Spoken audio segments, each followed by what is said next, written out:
I was just admiring the view when someone suddenly pushed me hard. He closed the pool's glass roof, trying to drown me. The weight of my clothes kept pulling me down. I struggled with all my strength to take off my jacket, but it was too late. The pool was now completely sealed. That's when I noticed this was actually a guest room's private pool. So I started banging on the glass, trying to get the attention of the guests inside. Luckily, the woman lying on the sofa noticed me, and soon I was rescued. But this wasn't the first strange thing that happened to me. Ever since I boarded this luxury yacht, bizarre events kept happening, one after another. My name is Lola, and I'm a journalist for a newspaper. That day, I suddenly received an invitation letter. Anne, the heiress of a Norwegian shipping company, had been diagnosed with terminal leukemia.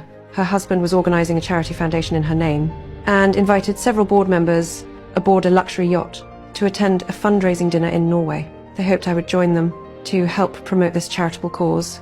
Coincidentally, I had been working on a story about human nature, so this was a perfect opportunity for me. The next day, I boarded the lavish yacht. As soon as I got on, the butler asked me to take off my shoes and put on the slippers they had prepared. Everyone there was a person of wealth and status, which made me feel a bit out of place. But they were all very polite, and Anne greeted me kindly. Then I noticed Morgan was there too. He had been invited as the photographer for the event. Seeing a familiar face made me feel a little more comfortable. That evening, I changed into the dress I had carefully chosen for the dinner.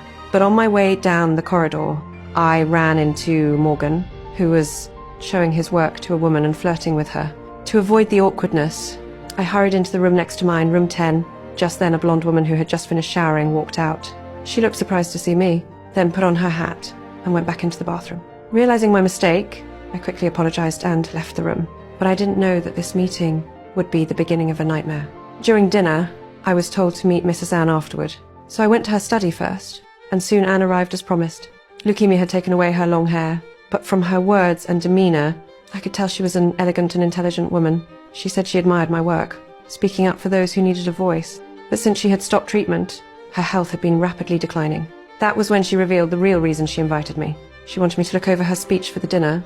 Only then did I learn that Anne planned to donate all her inheritance to the foundation. What brought that on, may I ask? It's about settling up, putting back in what you've taken out. And over the years we've taken so much. The foundation will be handed over to people far smarter and far kinder than Richard or I ever were.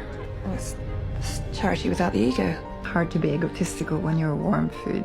We had a wonderful conversation, and as I was leaving, Anne invited me to talk again the next day.